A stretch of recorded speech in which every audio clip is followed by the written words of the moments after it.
Assalamu alaikum, ladies and gentlemen, this is Mao Shajaz. You're watching me on my YouTube channel. You're listening to me on Spotify and the Expat Story. Today, what I would want to talk to you about is the significance of community. I want to talk about autism. I want to talk about how autism can affect so many families, and community is so incredibly important. Families who are struggling with kids with autism are often faced with a lot of scrutiny. They are struggling with a lot of shame. I know they don't have to, they should not, but they are. Their children are struggling with things that other children are not. They are struggling with sometimes violence, sometimes aggression. Sometimes these children have physical and vocal stimming. Sometimes these children have behavioral stimmings. And what happens when you take a child who's heavily stimming to a crowded supermarket or to a wedding or to a birthday? Everybody turns around to look at them. This makes these families incredibly isolated. This makes these families incredibly sad, because then they feel embarrassed that everybody's looking at them. And I've said it before in many of my videos that everybody turns around to look as if aliens have landed. So what you need to do as a part or the member of a community is that when you see a child struggling, when you see a parent struggling, look away. Just look away. It will be so much easier for you, because what will happen is that you are now letting the parent deal with it without the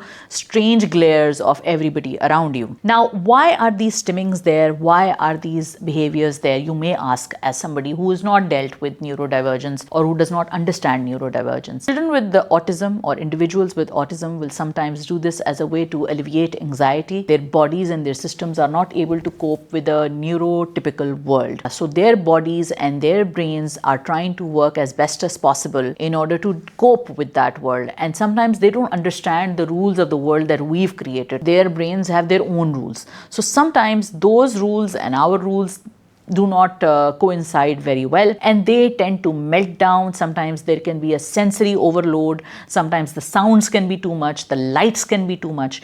When this happens, an autistic person or a person with neurodivergence, any kind of neurodivergence, their systems can either shut down or go haywire. When this happens, they cannot see anything beyond the internal collapse of what's happening. Put yourself in the shoes or in the mind of somebody who's autistic for just a second. What happens when the light is too much, or the sound is too much, or the texture of your clothes becomes overwhelming? Just for neurotypicals, a little bit of common complaint that we all have, these tags we have, these shopping tags we have, or these marketing tags we have on the back of our shirts or pants or clothing. Notice how they itch. Now imagine this thing is happening to all your senses. Your body is itching, your brain is wiring heavily, and your eyes are hurting, and your ears and your sound and the smell, everything is just too much and too painful and too annoying. What will you do? Sometimes the way you react is not the way that you and I would react. Maybe you and I would voice our concerns. Maybe you and I can take a pill and calm down.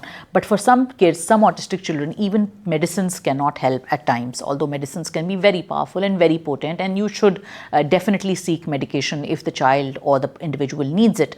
So imagine you're facing all of that, and now imagine what an autistic person goes through when they are melting down in the middle of a crowded environment. So it is my plea for empathy from people who are simply watching a child melt down, and they're like, we don't have any idea what's going on, and why doesn't this parent do anything about this? Trust me, the parent is trying to do anything and everything. Because for you, it may be that one moment in that supermarket, but for that parent, this has probably happened for the 1,000th time, and this is for the 10,000th time that they are dealing with this meltdown. So trust me, a little empathy can go a long way for a family who is struggling with neurodivergence, and that is the isolation they face.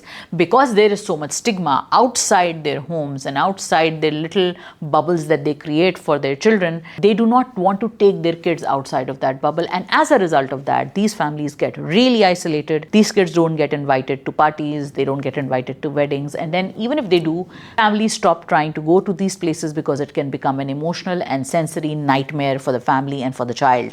So it is my plea to anybody who has ever encountered or will encounter a neurodivergent family struggling with a neurodivergent child, either help or look away, or just smile and move along. This will probably be over in a bit, but because there are so many judgmental stares at families like these, sometimes it's just not possible for these families to go about and function as normal. Let me know what your thoughts are in the comment section. Don't forget to like, comment, share, subscribe. This was an autism awareness kind of video. I hope to make more of these videos for you in the future.